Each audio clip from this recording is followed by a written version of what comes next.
They looked like the perfect couple. Loving, stable, men every woman hopes to marry. Neighbors admired them, friends envied them. He radiated charm. He was this handsome man who was educated. He was good looking, he was nice, he was funny. We have 2 kids, we live in Colorado, and he's the best thing that has ever happened to me. But appearances don't just deceive. Sometimes they hide monsters.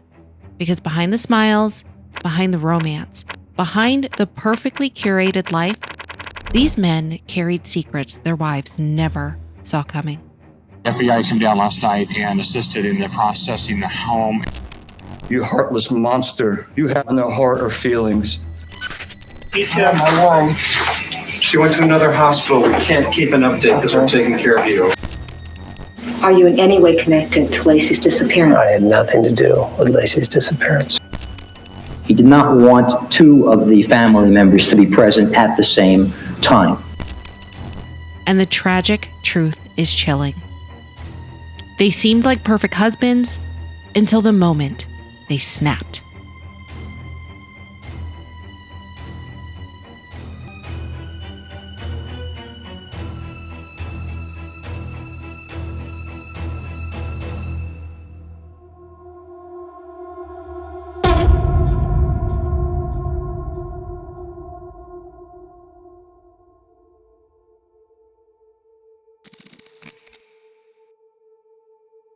County Communications, this is Stacey. Hi, Stacey. My name's Nicole, and I'm calling because I'm concerned about a friend of mine. I dropped her off at her house at 2 a.m. last night because we were out of town together, and we were on the way back from the airport, and she's pregnant, and I haven't been able to get a hold of her this morning. On the night of August 12th, 2018, Shanann Watts walked through her front door at 1:48 a.m. She was exhausted, pregnant, and emotionally stretched thin. And honestly, she wasn't coming home to attack Chris or blow up their marriage. She was coming home because she still believed that something could be saved.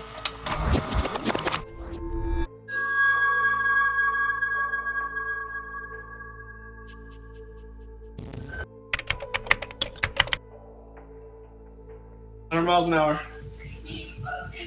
I'm gonna do it again.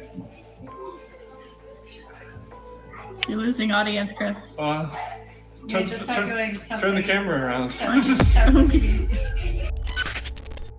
She had spent weeks begging him to tell her the truth, trying to understand why the man who used to be so gentle, mild-mannered, almost passive, had suddenly gone cold. And it wasn't paranoia. Shanann had receipts, literally. She had found a credit card charge weeks earlier, a dinner bill way too high for one person. And listen, every woman knows that gut-punching feeling. She didn't want to believe that he was cheating, but every sign was screaming it. The distance, the excuses, the sudden gym obsession, the way he flinched at the word us. And then there was the pregnancy, the baby he didn't want, the baby he suggested maybe she shouldn't have.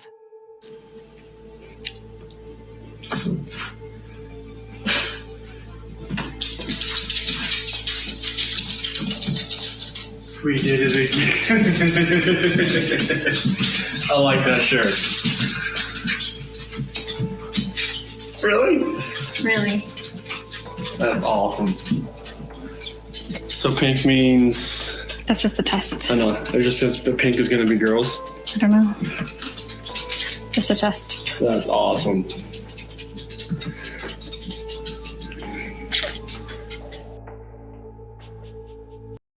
Can you imagine being pregnant, vulnerable, already dealing with a crumbling marriage, and the father of your children is hinting at an while simultaneously pulling away from you? So she came home that night thinking, okay, maybe I can still fix this. Maybe we can talk once I walk through this door. Because Chris had promised that when she got back from her trip, they would go, sit down, try to smooth things over. She walked into that house still holding on to that promise. What she didn't know was that while she was boarding the plane, while she was going to meetings, Chris was building a whole new identity in his head, I'm having a wonderful time. You mean a lot to me, and I'm glad that you're having a blast. I am so out of breath. One that didn't include her, their kids, or the baby that was on the way. The quiet, easygoing beta husband she thought that she knew had already been replaced by someone she didn't see coming. Someone who had been fantasizing about a different life. Someone who had already detached. So she walked in, dropped her suitcase, probably thinking about her kids, rehearsing what she might say in that hard conversation with her husband, completely unaware that Chris had already reached a point of no return. Because that night was the moment where weeks, maybe months, of hidden resentment and secret choices collided. The moment where the man who never raised his voice, never pushed back, never seemed threatening, became the most dangerous version of himself. He snapped. And somewhere in those quiet early morning hours, before the sun came up, before the girls woke, before life could resume, everything ended. She came home to fix a marriage, and he had already decided she wasn't leaving that house alive. There's a certain kind of killer who doesn't look like a killer at all. Hot dog, hot dog, hot diggity dog, hot dog, hot dog, diggity dog. Spread your way, what you waiting for? Get up, stretch out, on the floor. Wow, this tongue is hot dog, hot dog. He isn't the man lurking in the parking lot at midnight. He isn't the stranger in a hoodie or the mugshot plastered across breaking news. The family annihilator is the man who kisses his wife goodnight, tucks his children in, and then murders them before sunrise. He's the man that neighbors call quiet or polite, helpful, normal. He's the man who shows up in Christmas cards holding the same children that he will later bury. And that's what makes him terrifying. He hides in plain sight because he's been rehearsing normalcy his entire life. These are the men who crack silently, who deteriorate without warning signs, who carry their shame like a ticking bomb under their shirt. No.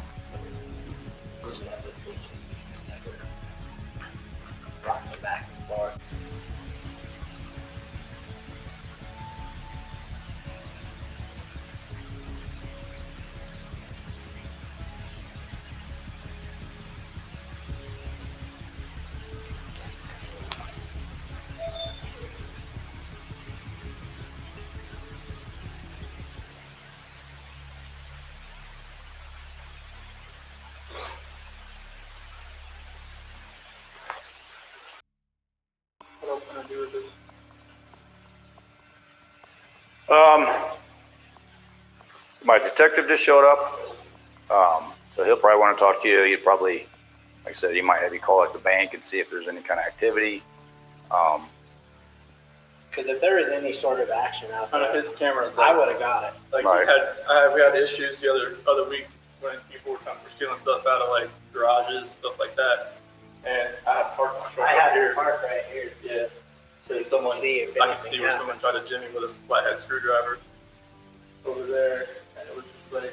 But if any action would have happened, any cars or anything left your house, I would have It would have got it. been like right in that area. It should have picked me. Oh, it'll pick up anything coming down the street this way. You know where that trigger is? Oh, yeah. Okay. Watch, I'll show you. There's nothing on here. We've already watched that one. But like, you'll see this car, and then the next one I have is 105, whatever. So nothing, no cars came through because I guarantee with the headlights, it picked up the headlights. Oh, yeah.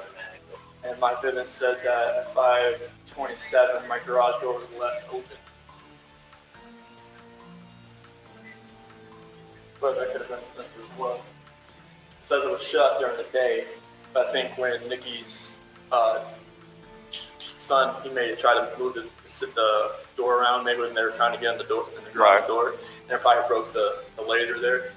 That's because my alarm started going off. Well, I know he said the front door he tried going in, but he had the lock up. That's for So the that kids, set so it they don't off, get out. right? And our remote on the outside doesn't work anymore. It got wet. And the whole radio on the front. Yeah, that was it. All right, appreciate your time. Yeah, no problem. Thanks. Hopefully something comes up here.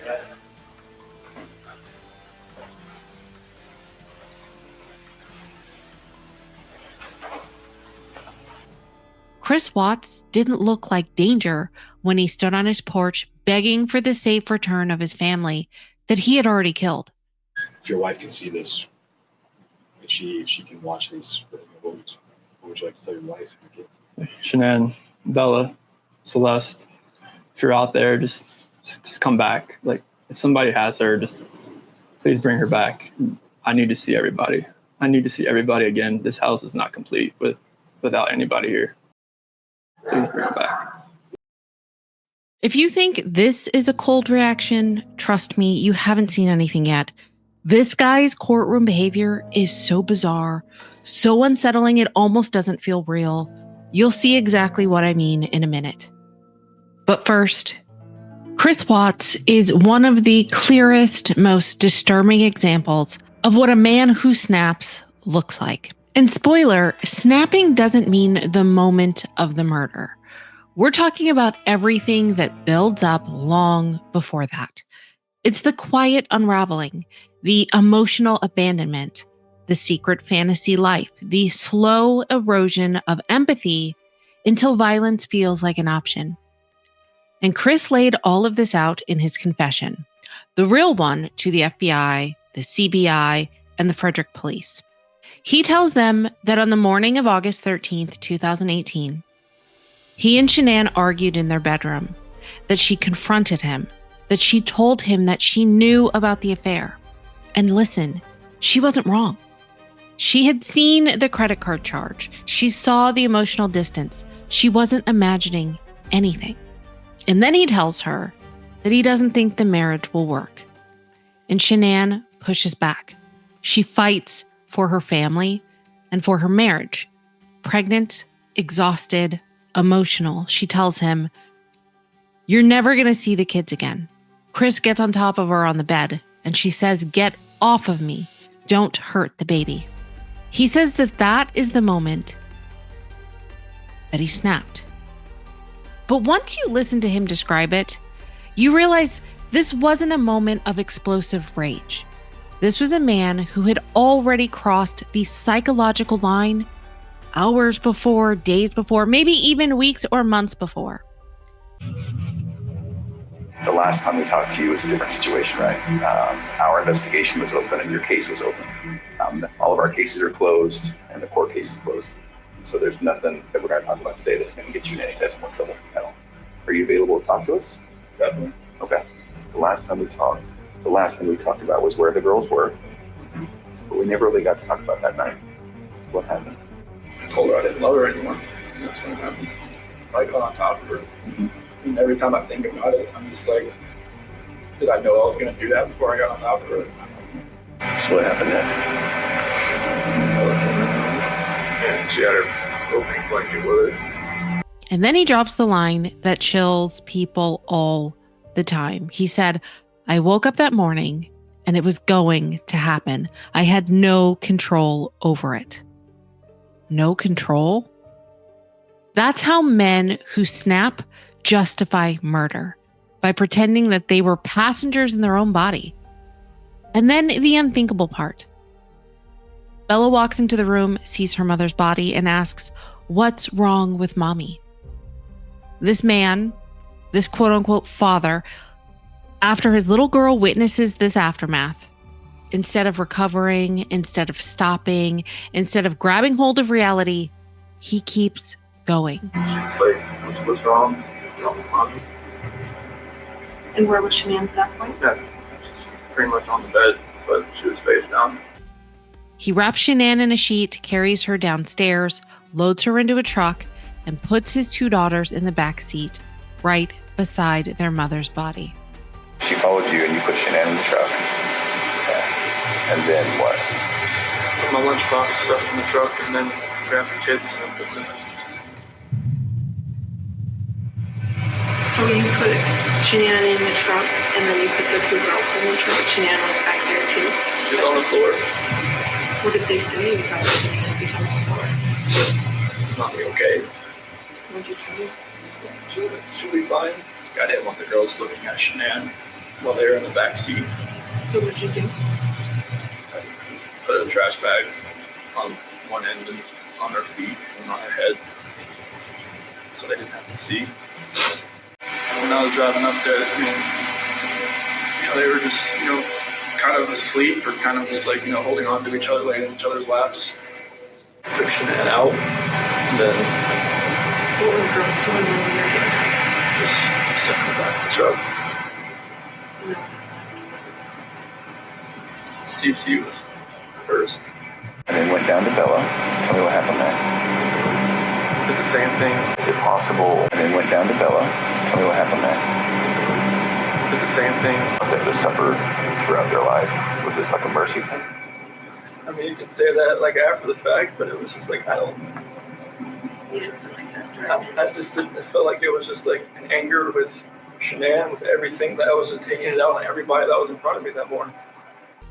Chris ends his confession with this heartbreaking fantasy about what his life should look like. A 5-year-old, a 3-year-old with a newborn son, and a beautiful wife. And then he says, right now, it's just me. That's the core of it. That's the psychology of a man who snaps. The world becomes an obstacle. And when the fantasy takes priority over real people, the real people disappear. And then he blames the affair.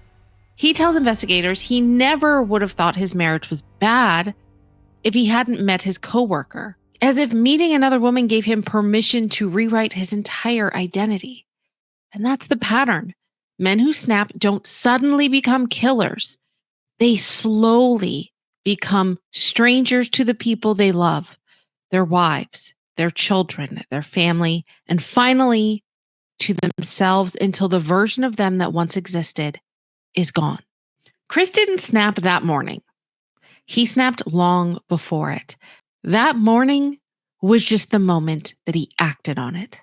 And before we move on, I want you to hold on to something because we haven't even touched on the mistress angle with Nicole Kessinger yet. We're going to get to her. When we do, you're going to see exactly how her presence, not her actions, but her symbolism, poured gasoline onto the psychological fire that Chris was already feeding. You said something about her being controlling or Bossy. That's what he said. Bossy. In like all aspects of their life, or what? Do you know exactly what he meant by that? How that affected him? To understand how she became a catalyst, you first have to understand this. Men like Chris don't snap because of a mistress. They snap because of the fantasy the mistress represents. And this pattern, you're going to see, shows up again and again and again. And if Chris Watts is the example of a man who snaps under the weight of his own unraveling, Scott Peterson shows us something even more unsettling.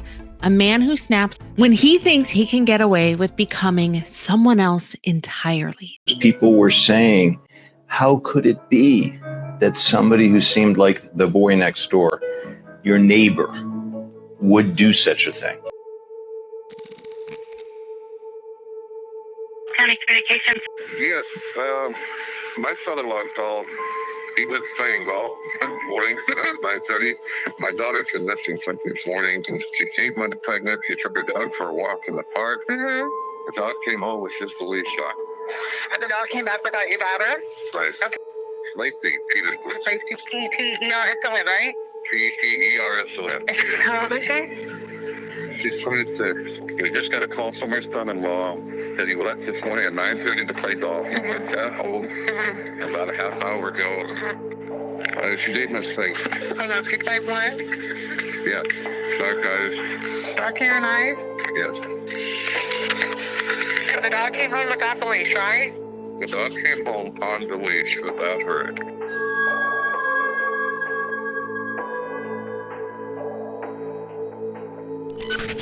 Lacey went missing Christmas Eve. She's 27 years old and she is over 8 months pregnant.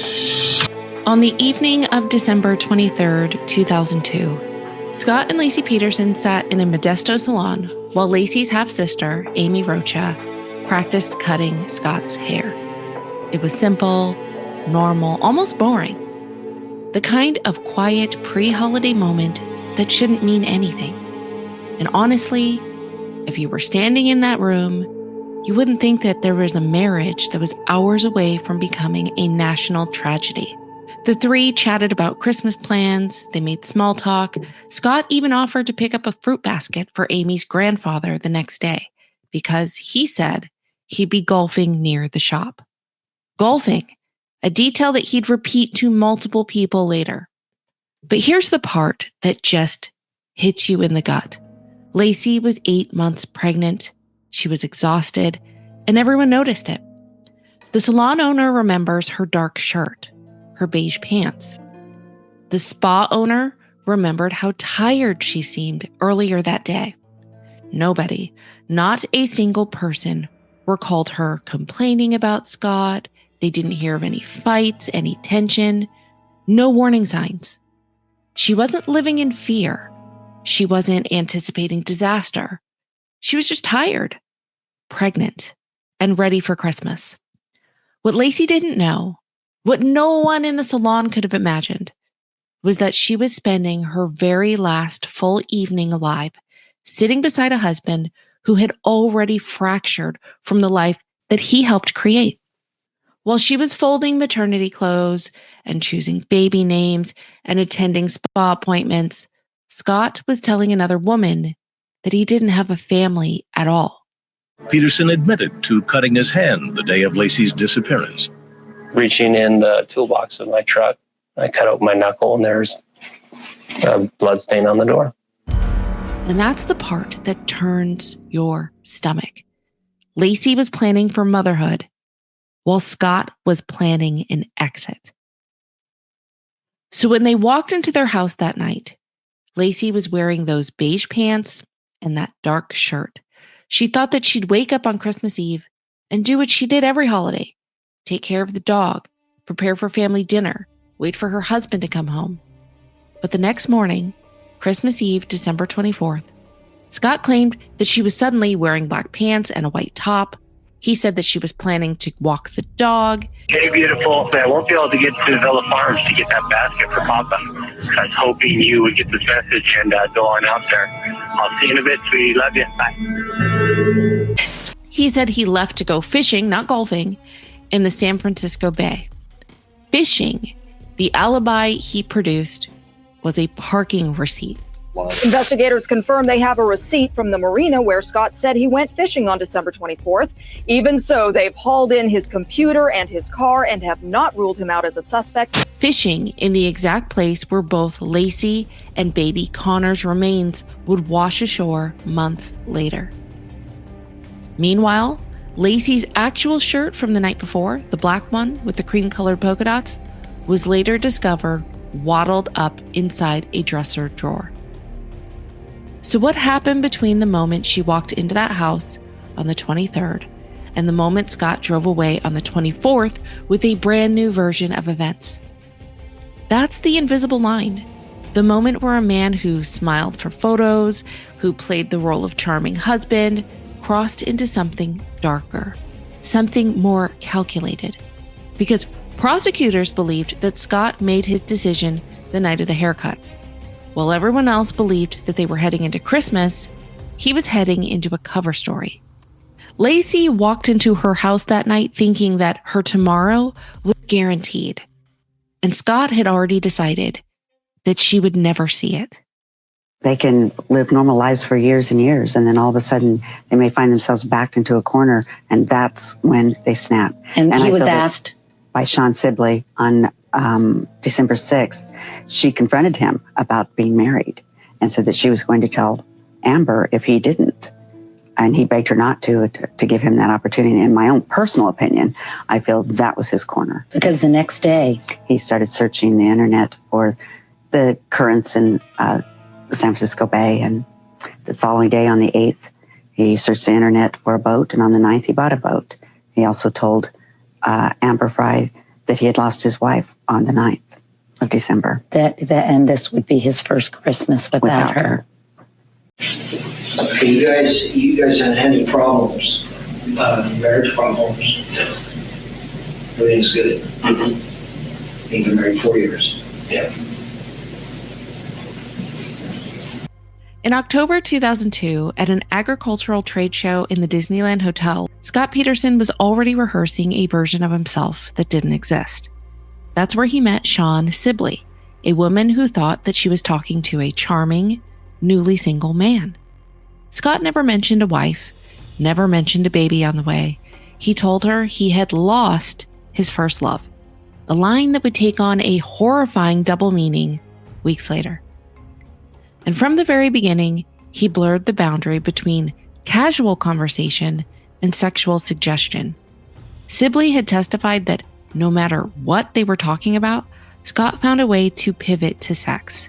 He asked her about preferences, positions, fantasies, all under the guise of joking, but with a seriousness underneath that she couldn't quite pin down. He told her that he was looking for a long-term relationship. He told her that he was unattached. He told her everything except the truth. Weeks later, in November, Sibley introduced him to her best friend, Amber Fry, a woman who believed that she was meeting an available man ready for commitment. The affair began almost immediately, fueled by the fantasy that Scott had been performing for months. I met Scott Peterson November 20th, 2002. I was introduced to him. I was told he was not married. We did have a romantic relationship. Fry was a single mother. Prosecutors would later argue that this wasn't just infidelity, it wasn't just boredom, it wasn't only a midlife crisis, it was motive. That somewhere between the trade show, the lies, and the new identity he crafted for Amber, Scott decided that there was only one way to fully step into the life that he wanted, by erasing the one that he already had. Today, how are you remembering your wife and your son? That's very personal to me. I'm going to continue to look for, obviously. Times when it's difficult to go on, obviously, to this day. So thanks very much. And unlike Chris, Scott wasn't new to cheating. He didn't slip. He didn't fall into an affair. He was a practiced liar, a repeat offender, a man who treated infidelity like a hobby, something he could engage in without consequence. So the question becomes, why was this affair different? Why Amber Fry? Why did this woman become the turning point that led to murder when all the others didn't? Because this affair wasn't just cheating. This was identity building. For the first time in his life, Scott didn't just have another woman. He had a whole new version of himself reflected back at him. And Amber was responding to that version. She wasn't seeing Scott the husband, Scott the soon-to-be father, Scott with the mortgage and the responsibilities. She was seeing the man that he wished he was. Charming, independent, desired, unattached, a man with options, a man not tied down by a wife 8 months pregnant at home. And once he saw himself through Amber's eyes, the life he had with Lacey didn't just feel stressful. It felt incompatible with the fantasy that he was constructing. I told Lacey about the relationship. She knew about it. Tell me what you love about Lacey. God, what? No. I think you can sum it up pretty easily with looking at her photograph. The photograph for a big smile in the press. I have to ask you. Sure. Are you in any way connected to Lacey's disappearance? I had nothing to do with Lacey's disappearance. I told Lacey about the relationship. She knew about it. Tell me what you love about Lacey. God, what? No. I think you can sum it up pretty easily with looking at her photograph. The photograph for a big smile in the press. I have to ask you. Sure. Are you in any way connected to Lacey's disappearance? I had nothing to do with Lacey's disappearance. With a clean slate. if he could pull it off. Let's look at the psychology. He tells Amber he lost his wife before Lacey went missing. He rehearses the grieving widower routine before the crime. He road tests the story while Lacey is still alive. That is not panic. That's preparation. That is emotional detachment turning into logistical planning. And that's what separates Scott from the average cheater. He wasn't just juggling a double life, which is already horrendous, by the way. But on top of that, he was replacing one life with another. When Amber entered the picture, she didn't just become the other woman. She became the audience to the version of Scott that he wanted to be. And once that fantasy felt more real to him than the marriage he actually had, Lacey became a barrier standing in his way. And men who snap do not eliminate the fantasy. They eliminate the barrier. Scott didn't snap on Christmas Eve. He snapped the moment the lie became more appealing than the truth. He snapped when maintaining the fantasy mattered more to him than protecting the woman carrying his first child. He snapped when murder felt easier than honesty. And the most chilling part, Lacey never knew how far gone he already was. She wasn't just fighting another woman. She was fighting a fantasy, and nobody knew how dangerous Scott had become once that fantasy took over. He was questioned for over 7 hours the first night that Lacey went missing. What's really remarkable is that when Scott is brought in for questioning, he is totally calm, doesn't seem concerned at all, not alarmed. While it's tempting to blame affairs for triggering family annihilation, the truth is more psychologically complex. The mistress doesn't cause the murder, but the mistress represents the fantasy of the man who wants to escape himself. But affairs often accelerate the unraveling because they give the men something that they've never had before, a mirror reflecting back a version of themselves that they wish was real. For Chris Watts, Nicole Kessinger represented freedom. It was freedom from fatherhood, from financial stress, responsibility, from the version of himself that he resented. Okay. You said something about her being controlling or Bossy. That's what he said. Bossy. In like all aspects of their life, or what, do you know exactly what he meant by that? How that affected him? I think he was just saying when he voices his opinion, it's not heard. Is the gist of that, which I thought, from what it sounded like from their separation, from them trying to separate, that was a big deal for him, where he was saying that the reason that they don't really get along anymore is because he feels like he's not heard. He says that he comes home from work and he tries to talk to her and she'll just be like, 1 minute, I'm on the phone. Or she'll like scroll through social media and she like doesn't acknowledge him. She didn't know that she was becoming the emotional catalyst in a man whose identity was already dissolving. And as Chris lost weight, he reinvented his personality. He spoke about starting fresh. He wasn't simply cheating, he was constructing a new reality where Shanann and the girls didn't exist. So in those 6 years, though, they had 2 children. Yep. And you said earlier you did not know she was pregnant until reading the newspaper. Yep. So that never came up in any conversation. There was no indications that was going on. He never hinted to anything like that. As far as you knew, he was just leaving her. He had 2 children, and that was the final take on that. Yes.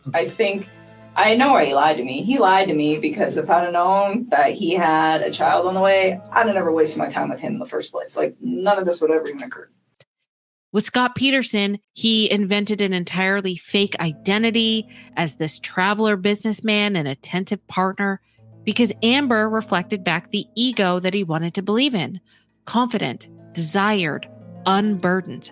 On December 31st, 2002, was a Scott Peterson who, while a candlelight vigil is being held for his missing wife and he's attending it, is also on the phone with Amber Fry, being recorded unbeknownst to him, telling her that he's in Europe.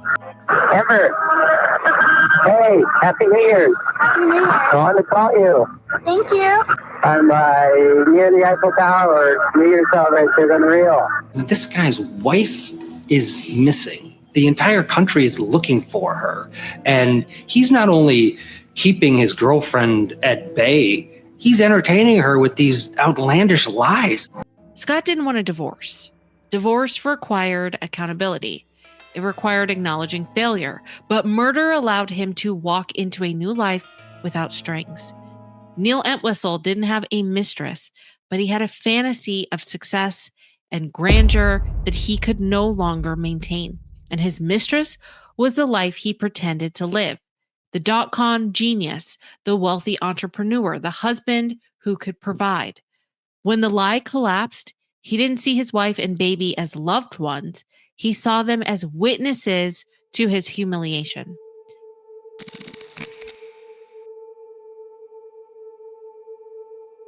Hi, this is Priscilla Matarazzo. I'm calling because my daughter moved to Hopkinton about a week ago. Yes. I haven't heard from her in 2 days, and I was up there today. She was expecting me.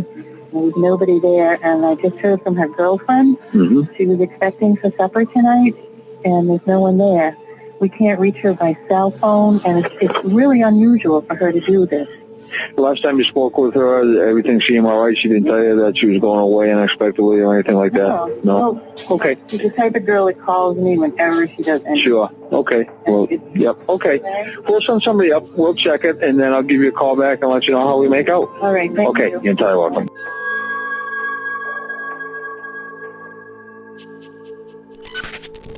Rachel and Lillian were found dead in their Massachusetts home. Neil Entwistle fled to his native Britain. On the morning of January 20th, 2006, Rachel Entwistle was doing what millions of new mothers do without thinking. Caring for her 9-month-old daughter, planning the day, trying to hold her little family together, while her husband seemed off. And she wasn't living in fear. She wasn't plotting an escape. She was a young wife trying to make sense of a man who kept drifting further and further away. Because in the weeks leading up to that day, Rachel had begun carrying the emotional weight of the marriage almost entirely on her own. Everyone who knew Rachel and Neil, everyone will tell you that they were a loving couple. They were devoted to each other. Neil was described as brilliant, polished, charming on the surface, but recently had become distant, panicked, and almost hollow. The money troubles, the lies about finances, the secret adult site browsing, the failed business ventures that he pretended he was thriving. And she watched a man unravel in slow motion without ever imagining that he could become dangerous. And that's the worst part. Rachel didn't have the luxury of seeing the signs the way that we do now. Bounciness. I mean, she just seemed to love everything she was doing. With Neil, he seemed quite quiet and shy and a little bit uncomfortable. I just felt that because of Rachel's energy for life, that she perhaps was leading to some extent, that, you know, she was the one that was the key to the partnership. She saw stress, embarrassment. She saw a husband ashamed he couldn't provide, but she did not think that she saw a man contemplating the unthinkable. But Neil wasn't living in the same marriage that she was. He was living in a fantasy, an image of himself he loved far more than the life that he actually had. I have a photograph. It's a registry of motor vehicles photograph of Rachel Entwistle. We do not at this time have a photograph of the child. We have been in the process of locating Neil Entwistle, who authorities believe is traveling. Behind the scenes, Neil was drowning. Debt he couldn't admit to, expectations he couldn't meet, a vision of success slipping through his fingertips. And instead of facing any of it, he detached. He disappeared into online fantasies. He lied about his income. He lied about his jobs. He lied about the reality Rachel was trying so hard to hold together. And every lie added another brick to the wall between them. So that morning, in their Hopkinton home, Rachel probably thought the tension was temporary. She likely believed that Neil just needed time or reassurance or a good break to feel like himself again. She was the optimist, the faithful partner, the mother who still believed the three of them, her, Neil, and little baby Lillian, were building something worth saving. But while Rachel was trying to fix the cracks, Neil was already imagining a future without them. A future where he didn't have to confess the truth. A future where he didn't have to face failure. A future where his wife and child were not there. The sentence for first-degree murder is fixed by law. It is life without the possibility of parole, in that it recognizes symbolically that if that there is more than one victim. Because here's where the psychology turned chilling. Men like Neil don't explode. They implode quietly, internally, until the fantasy becomes stronger than the responsibility. And prosecutors say they have evidence Entwistle's DNA was found on a gun used to kill his wife and daughter, with his wife's DNA on the muzzle of the gun. And in that house, during those quiet morning hours, before family could call, before neighbors could knock, before Rachel's parents realized something was terribly wrong, Neil crossed the most grotesque line that a husband and a father can cross. He didn't just snap. He made a choice. Rachel believed her family was having a hard season, and Neil believed that his family was an obstacle that he needed to erase. Once he did what he did, once the unimaginable became reality, he didn't just stay to face it. He fled on a plane back to England, like he was starting fresh, like the life he destroyed wasn't worth a second glance. The top stories in the East Midlands tonight: a mother and daughter shot dead and an international manhunt underway for the father. Neil Entwistle's parents are now waiting for him to hopefully come forward. And Rachel woke up that morning trying to protect her family, and Neil had already decided that they wouldn't survive. Here's the part in this case that I briefly mentioned earlier, and this truly unsettles me. Most media outlets reported that Neil wept openly in court. They described him hiding his face, breaking down, acting devastated while the crime scene video of his wife and his newborn baby Lillian played. But when I watched the actual footage, no, something is off. Something is wrong, psychologically wrong. Because what I see in this clip isn't a man fighting tears. It's a man fighting back with a smile. There's no redness in his eyes, no tears, no trembling, no physical signs of grief. Instead, his mouth keeps tightening in ways that you do when you're trying not to laugh. It's subtle, but it's there. And here's where it gets chilling. I don't think he's pretending to cry. I don't even think he's acting. I think Neil let the mask slip, because sometimes with people who are emotionally blunted or narcissistic at their core, something horrific can trigger not horror, but incongruent emotion, dark amusement, a sense of superiority, a private joke that only he understands. And watching that footage, it feels like something in that moment, that scene, that music, that attention, it struck him as funny. Not tragic, not gut-wrenching, not grief-inducing, but funny. And to me, that is far scarier than even pretending. So I want to show you the uninterrupted clip, the real moment, not the media's interpretation, not my interpretation, and I want you to see whatever it is that you see. Does he look heartbroken? Does he look like a man slipping into a reaction that he didn't mean to reveal? Watch closely. And then go to the comment section. I want you to tell me what you think that looks like. Is that grief? Or is that a mask cracking right in front of us?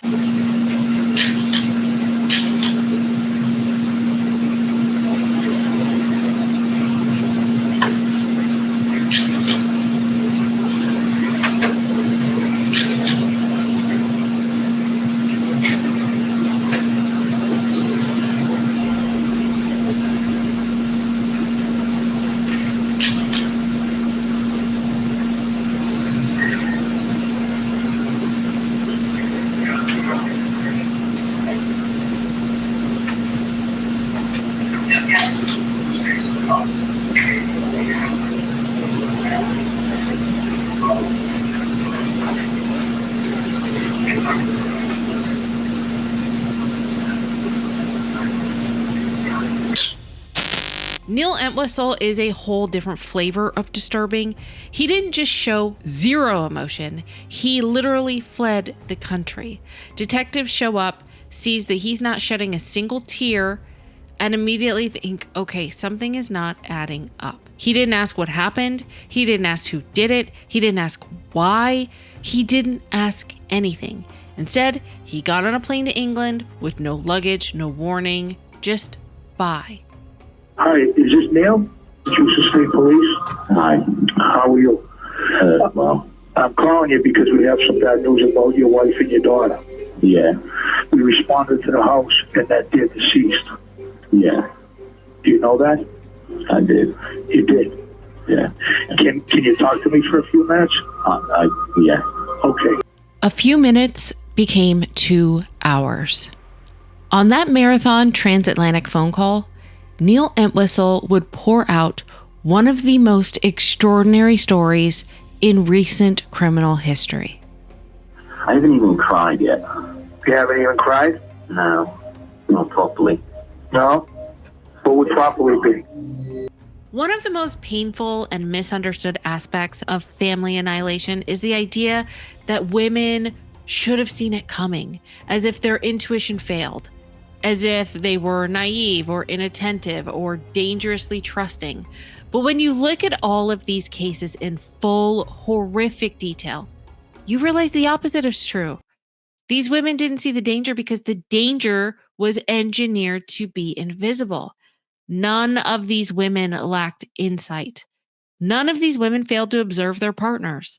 They simply didn't recognize the danger because the danger was wrapped in normalcy.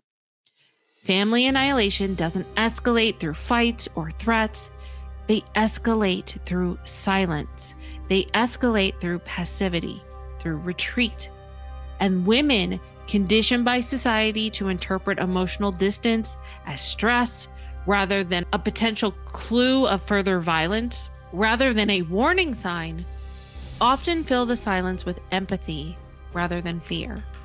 It's not that they miss the signs, guys. It's that the signs were never designed to be detectable. Take Shanann Watts.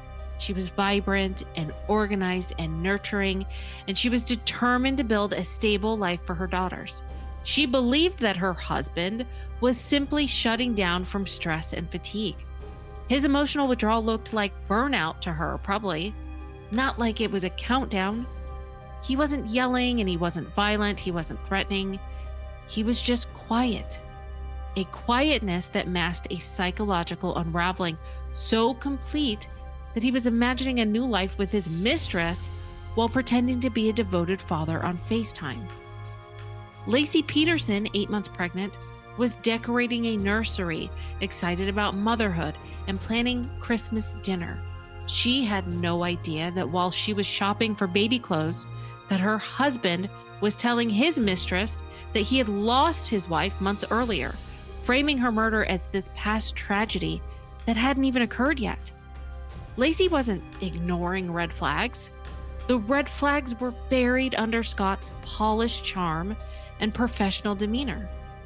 And Rachel Entwistle, she was a new mother navigating early parenthood. She saw her husband as stressed and trying to adjust to American life, not a man hiding financial devastation so severe that he believed murder would spare his family from shame. Neil didn't rage and he didn't threaten. He simply smiled and kissed his wife goodnight, and hours later executed his family with his father-in-law's gun. And Carol Stewart, pregnant and full of hope for her future, thought that she was riding to a birthing class with her husband when he pulled out a gun, shot her, and staged the attack to frame an innocent man.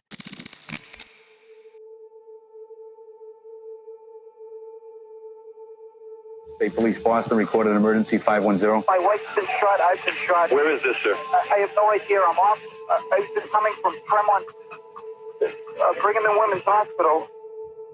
Where are you right now, sir? Can you indicate to me? No, I don't know. He made us go to an abandoned area. Okay, sir. Can you see out the windows? Can you tell me where you are, please? No. I don't know. I don't see any signs. Oh, God. Are you near Brigham and Women's Hospital? No. You're in the city of Boston, though? Yes. Can you give me any indication where you might be? Any building? No. Okay, has your wife been shot as well? Yes. In the head. In the head? Yeah.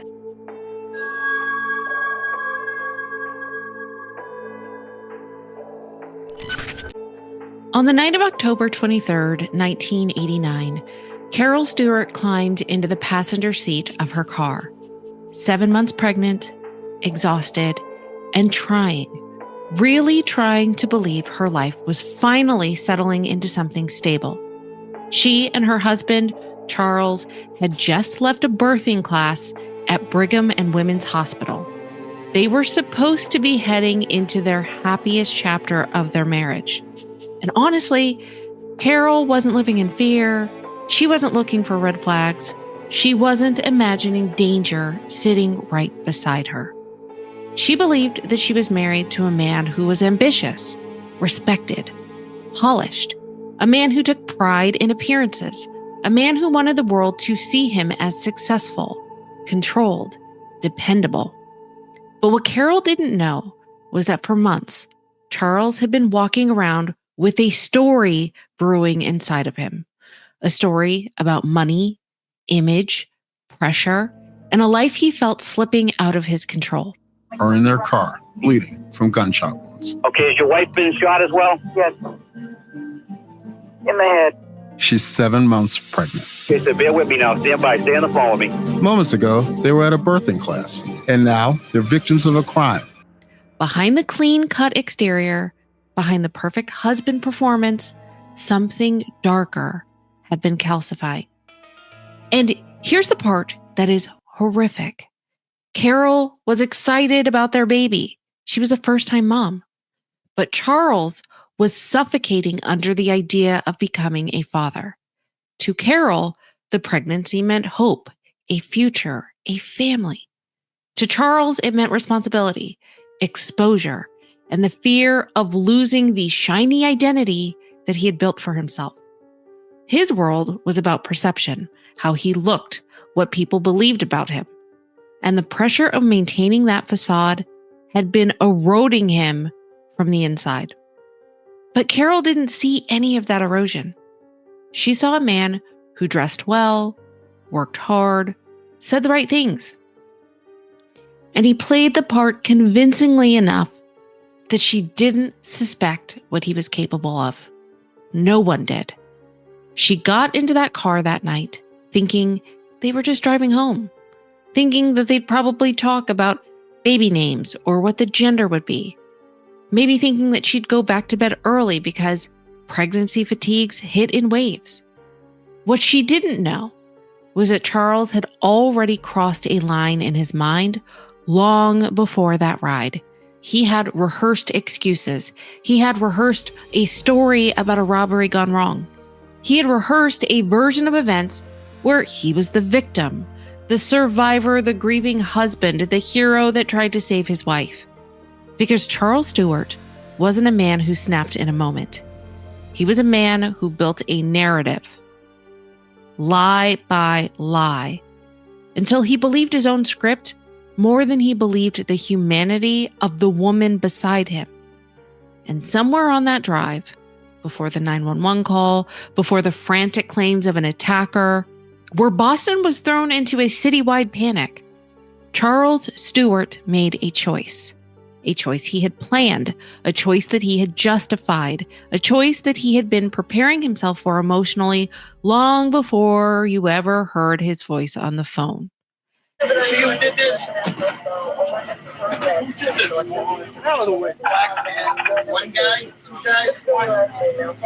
was very conversant and lucid and giving the Boston police officers quite a bit of information about what had transpired. And I was impressed with how much detail and how much recall he had, considering what he had been through. What do you look like?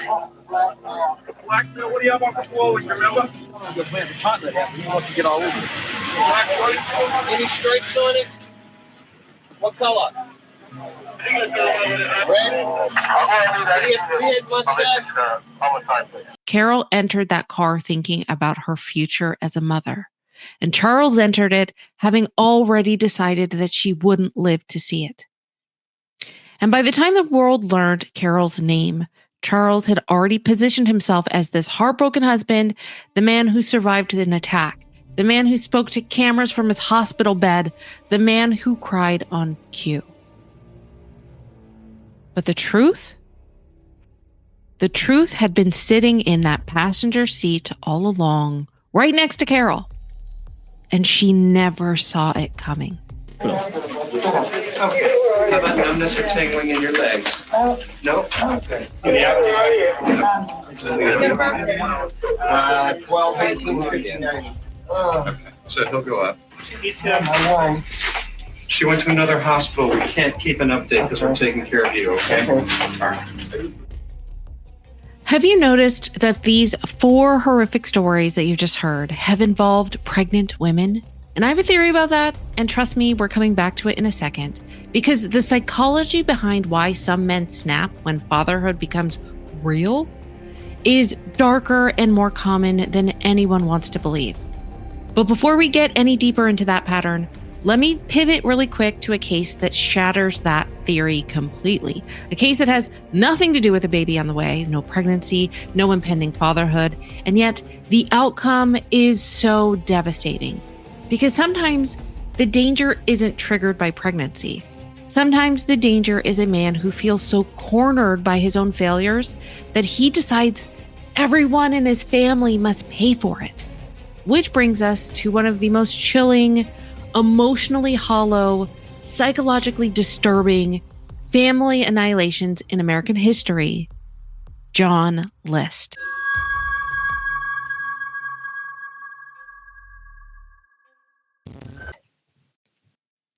On November 9th, 1971, in a quiet New Jersey mansion called Breeze Knoll, John List sat inside a home that felt more like a pressure cooker than a home. And honestly, he wasn't a monster in the way that people are thinking, because he wasn't violent, he wasn't explosive, he wasn't the kind of man who yelled or threw things or made threats. But he was worse. He was silent, withdrawn, a man rotting from the inside out. And his family, his wife, his mother, his 3 children, had no idea that they were living with a man whose internal world was about to implode. Because in the months leading up to that day, John was watching his life crumble piece by piece. He'd lost his job. He was draining his savings just to keep up appearances. The bills were piling. The mansion was crumbling. His wife was depressed. She was an alcoholic. His mother depended on him. His children were growing into independent, modern teenagers that he didn't understand. John List didn't see a family. He saw failure. He saw judgment. He saw a future where everyone finally realized that he wasn't the respectable, successful, pious man that he pretended to be. And the part that chills you is that John wasn't afraid of losing his family. He was afraid of losing his image. To John, the worst possible fate wasn't bankruptcy. It wasn't humiliation. It wasn't divorce. It was being exposed as inadequate morally, financially, spiritually. So he withdrew. He stopped talking. He stopped smiling. He stopped engaging emotionally with people who loved him. Inside the mansion, the silence wasn't the biggest red flag. Silence doesn't give you a chance to run. Silence doesn't warn. And on that November morning, John List crossed into a place very few men ever go. He decided that if he couldn't maintain the illusion of being the perfect provider, then nothing and no one should survive to witness his downfall. One by one, methodically, calmly, he murdered his wife, then his elderly mother, all 3 of his children. And today it was the most dramatic testimony of the trial, and it came from the prosecution psychiatrist. Dr. Stephen Simmering interviewed List at length, and in riveting testimony today told the court what List told him. He had debated the options, weighed them for at least 3 weeks, and had finally arrived at a decision, had secured the weapons, the ammunition, and decided that he would do it. It was a horrible thing. But once I started, I was like on auto drive. I killed all of them. It was as if someone had taken a key and unlocked the mind of a serial killer. He made very elaborate plans to carry out the killings in a serial fashion. He did not want two of the family members to be present at the same time. No arguments, no chaos, no frenzy. Just a man who believed that ending their lives was somehow a mercy compared to letting the world see that he had failed. Then he cleaned the house. He wrote letters explaining his motivations. He placed each body carefully in the ballroom and walked out the front door as if the last decade of his life had never existed. For 18 years, nobody found him. For 18 years, he lived as another man.